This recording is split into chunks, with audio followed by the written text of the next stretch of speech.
University of Washington with their Engage program, and I'm here to welcome you to our event tonight.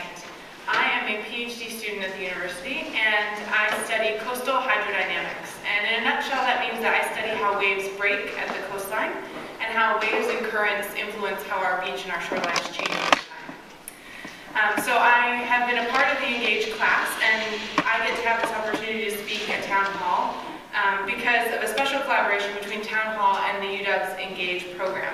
Together they host a series called UW Science Now, and is part of the Seattle Science Lectures.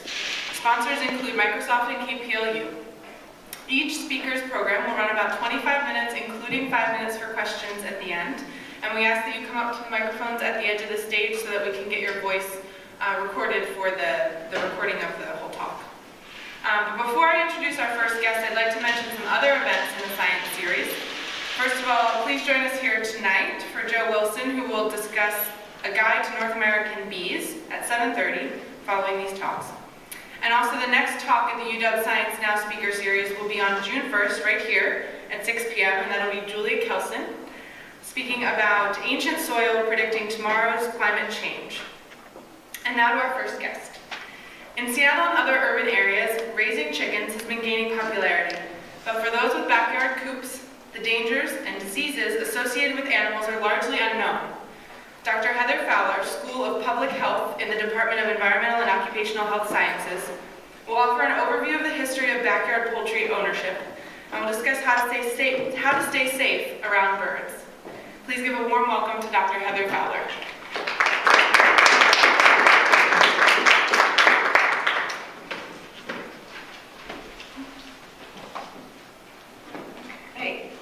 Thank you so much for coming out here your Friday afternoon. I really do appreciate it.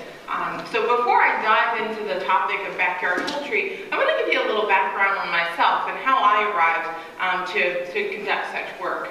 So I'm a public health veterinarian, and what that means is, on top of having a veterinary degree, which allows me to treat animals in hospital settings, I also have a master's in public health, which allows me to look at human populations as well as animal populations and prevent diseases in both groups.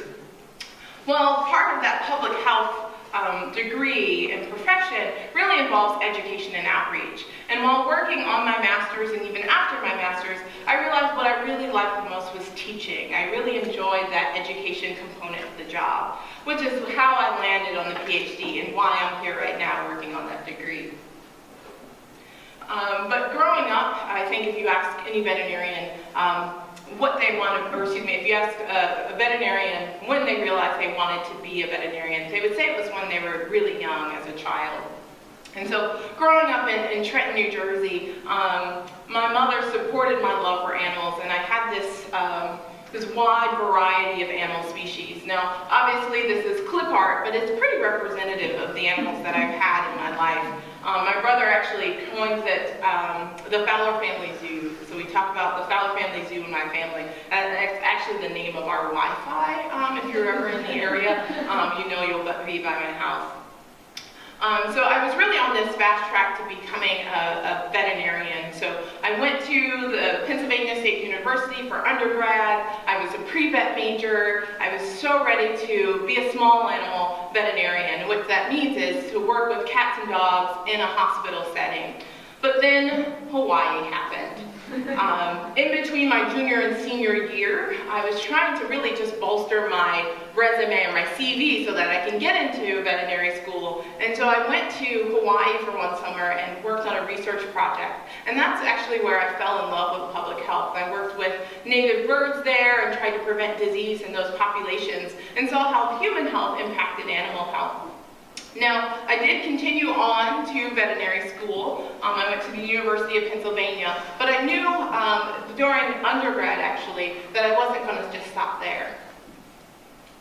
So after my veterinary degree, I went on to get a master's in public health at Yale. And then immediately after that, I really wanted to solidify my training at that point. I had spent 4 years in vet school, got a master's. I felt like I needed to stop and actually apply for a second. So I moved to Minnesota, where I got to take in things like the Minnesota State Fair. That's me eating chocolate-covered bacon. I also got to help out at the state fair and bird live animals. So I got to work as a veterinarian at the state fair in one of their exhibits. But when my work in Minnesota, I worked at the Minnesota Department of Health as part of an epidemiology fellowship. And what epidemiology is the study of epidemics or outbreaks. So I considered myself to be like Kate Winslet in the movie Contagion, or Dustin Hoffman in Outbreak. I was really this outbreak chaser. In actuality, what that really meant was I spent a lot of time on the phone talking to people about what they did, where they went, what they ate, as well as from time to time they would let me out of the office into the field to collect some samples. But that's really where I fell in love with, again, education and outreach. I love talking to people about why they got sick and how to prevent illness. And that's how I landed here at the University of Washington. And the lab I work in the Department of Environmental and Occupational Health is called the Center for One Health Research. Now, One Health Research is a new, relatively new, emerging research approach that says we really need to take a holistic view to health. We can't just study environmental health. We need to look at the whole picture, especially if we want to prevent disease. And not just any disease, but really complex issues. So nowadays when we think of Ebola virus, for instance, started in animals as a result, thought to be in part from deforestation. So you had bats and animals that were moving close to people, got into people, and then took off like wildfire. So again, you can't just look at part of the picture, because that's not going to tell you what's going on. You need to look at the whole thing, which is One Health. Now, a lot of times, as in the case of Ebola, One Health tends to focus on zoonotic diseases. And zoonotic diseases are diseases that people and animals get and transfer back and forth. And there's tons of different examples. In the upper right-hand corner is the Ebola virus itself. So there's tons of examples out there, but we're really going to focus on the bacterial examples. That there is E. coli, but we'll be talking about Salmonella specifically. So what you guys came here to talk about was backyard poultry, right? And you want to learn how to stay safe around your birds. So I want to tell you about a study that I worked on. But first I want to go through the history of urban farming in general. So if we go back in time, the early 18th century, you can see that we really relied on animals for everything. We relied on them for transportation with horse-drawn carriages, for labor, think of oxen-driven plows. We relied on them for waste management. Before the times when we put our garbage cans out in the corner on Tuesday afternoons, we would feed our garbage to dogs and to pigs, right? So we really relied on them for everything, more than just meat that we do today. Now, for a number of public health as well as economic reasons, a number of laws were created that moved animal agriculture and animal production out into the more rural areas where it primarily exists today. Now, in the past decade or so, we have seen a bit of a resurgence of urban farming with people interested in where their food comes from and how the food is actually produced. Now, in Seattle, there's still ordinances that will regulate what animals you can raise in your backyard. For Seattle, you can have up to 8 hens, no roosters, and the roosters for behavior reasons as well as like noise-related reasons.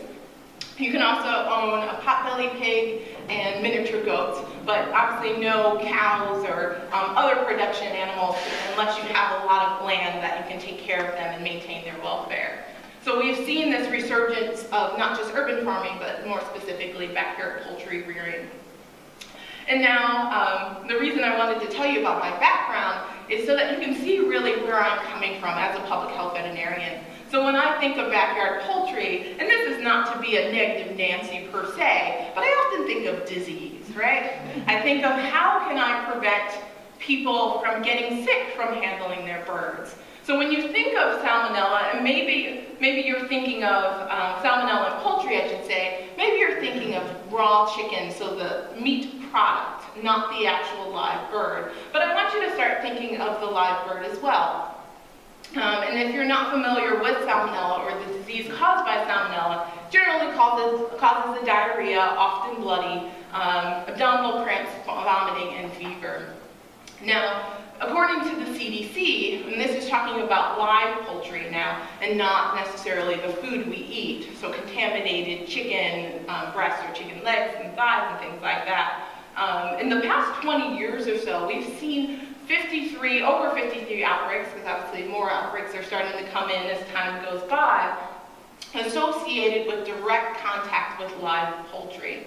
And as you can tell from this infographic, we're not talking about the adult birds. It's really these cute little guys, those chicks, that are causing the issue. And just think how you interact with a chick, right? They're so cute. You want to keep them inside, you want to hold them close to you, you nuzzle them, maybe you kiss them.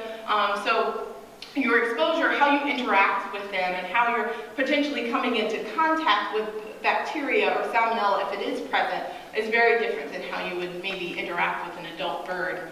Now, because of these outbreaks and how we've been able to tally them and keep an eye on them, we know that there is a risk associated with raising backyard chickens or direct poultry contact in general, but we don't know what exactly that risk is. Like, what is that number? What's the likelihood that I'd come down with disease having contact? And so that's what I wanted to figure out, and that's the project that I worked on for my PhD program. And so I actually used a risk assessment, which just says we tried to figure out what the risk is. And risk assessment has this systematic approach to determining risk.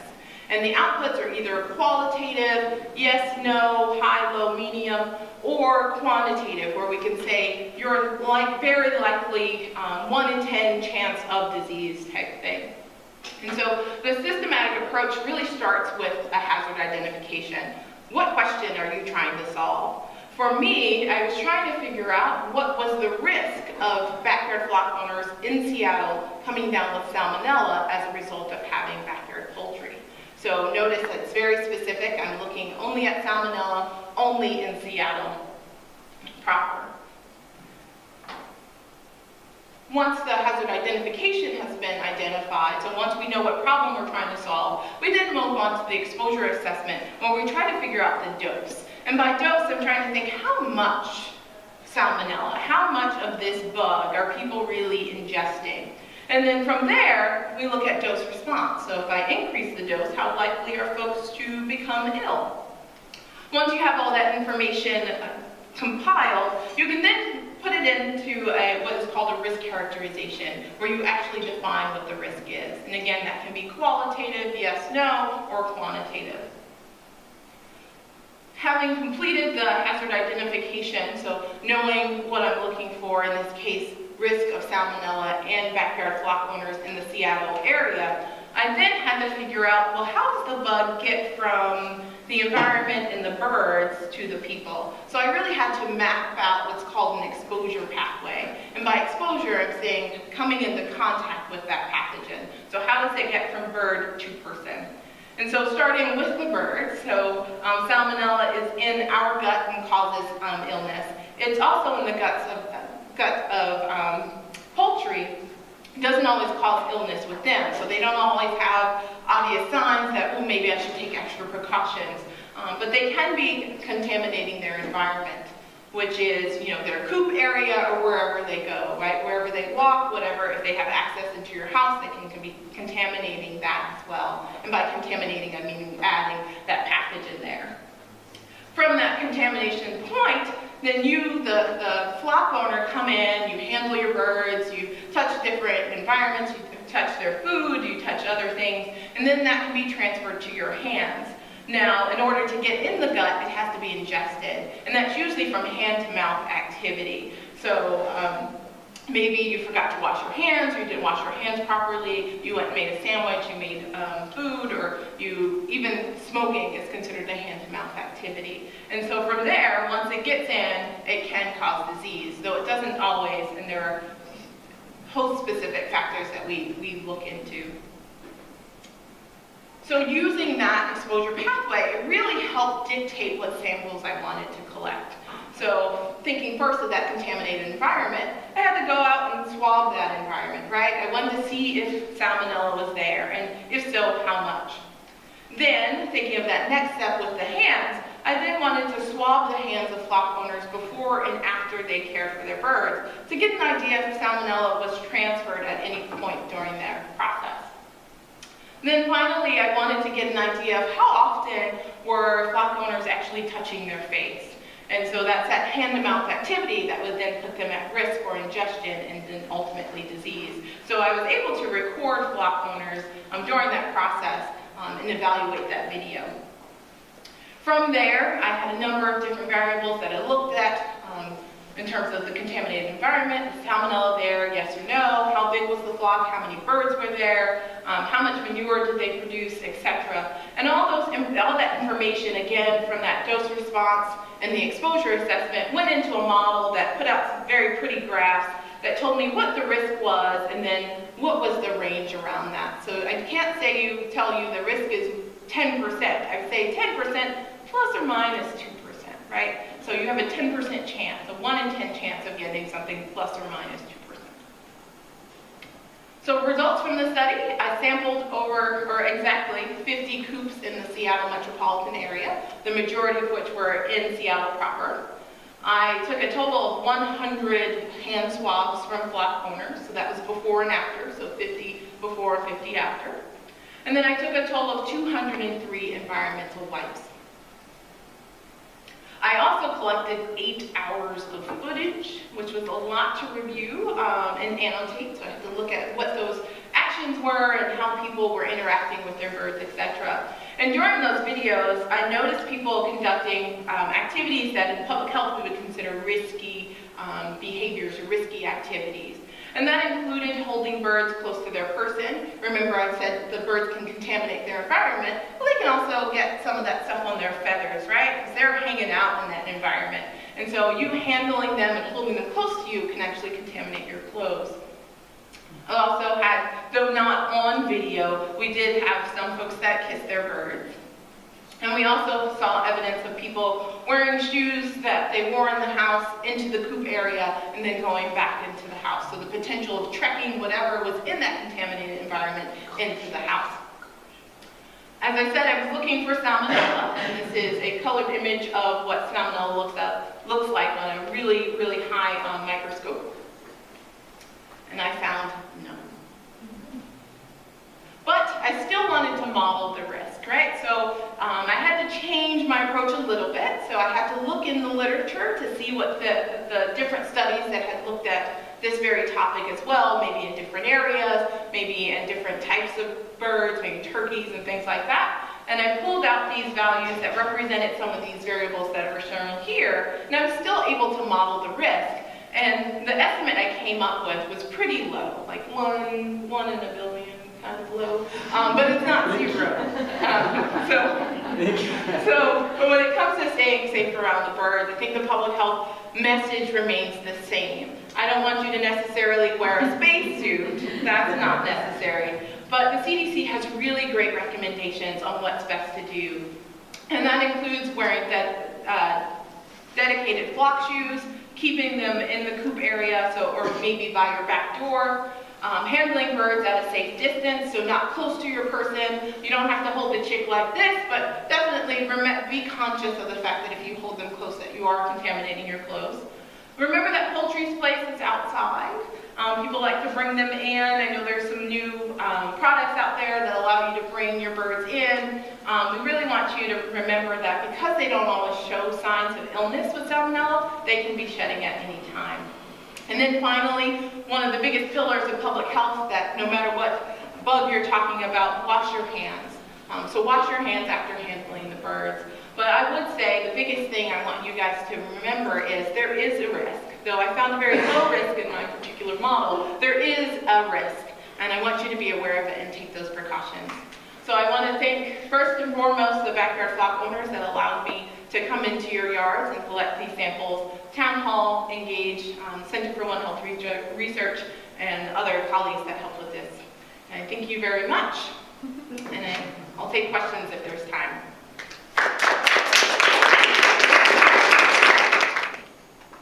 Hi, thanks for your great talk. And I was wondering what was the impetus for the study? Had there been an outbreak in salmonella among the urban chicken owners in Seattle or elsewhere? And my second question would be if you replicated this study in another place where maybe there had been a salmonella outbreak among urban chicken owners, or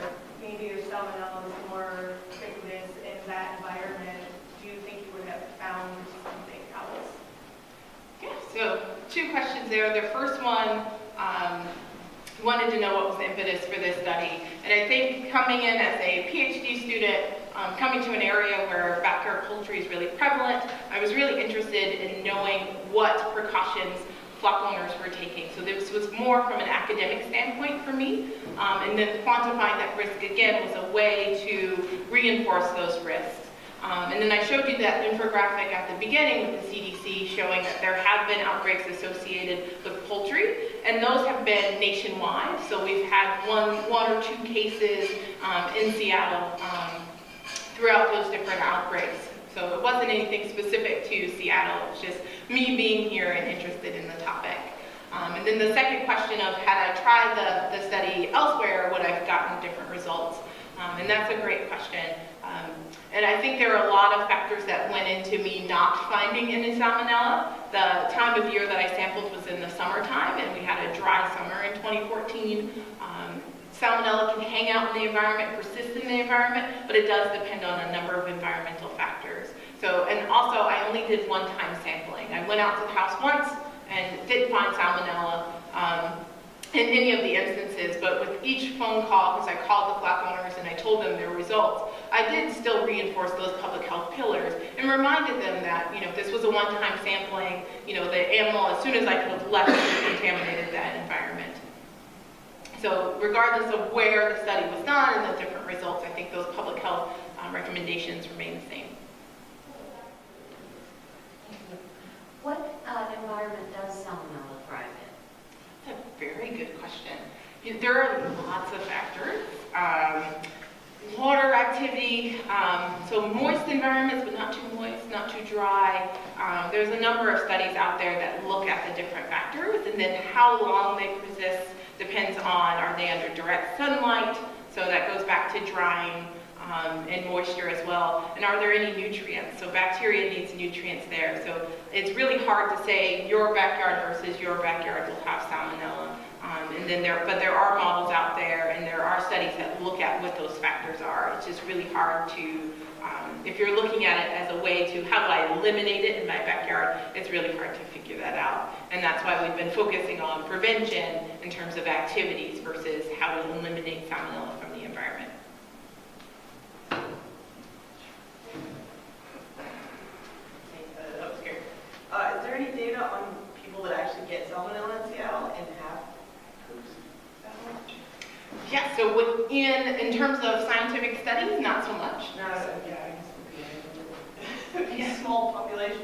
No, but in terms of outbreaks, so the CDC model or follows those outbreaks very closely. And so if you've ever had salmonella, and I believe it's lab reportable, so you would have to go into your doctor, they diagnose you with salmonella, and then from there the health department is notified. And once they're notified, they call up immediately. And having worked in a health department, we have this long form where we ask, what did you eat, where did you go? And if you say you had chickens, it's like, oh, okay, then let's ask you about your chickens. So we do have that data out there, and they're mostly associated with those outbreaks, which a lot of times they're national outbreaks, so we have like 2 cases here, 5 over there, so they're pretty spread out, but we do have that data, so that's a great question. Are there any in Seattle? Are there any in Seattle? Yes. Currently, I'm not sure if they are currently. but yes, there are cases in Seattle, for sure. So I'm assuming that, thank you very much, I'm assuming that it's always present to some minute degree in our life. Salmonella? Yes. Salmonella is everywhere. Okay. So my question is this, when you have a chicken coop, is there a substrate that you should lay on the bottom that would be more resistant to multiplying salmonella? Just like, you know how they say you put your dog on a cedar bed and the fleas kind of flea resistant, you understand? Yeah, definitely. So the question was, is there a substrate that would reduce the amount of salmonella? I don't know of any offhand. There are some that may be impregnated or soaked in some compound that may reduce it, but as soon as you add that bird that then poops on it, it's contaminated. Right. And then you have more and more poop that kind of stacks onto it. So a lot of times when we talk about environmental contamination, what it comes down to is frequent cleaning. Okay. Thank you. Great question. And so I hope as a public health veterinarian I didn't dissuade dissuade anyone from getting birds. That is not my goal. It is to remind you how to stay safe around animals. I am a veterinarian that love animals and all different species. So I just want you to know what the risks are and to be safe.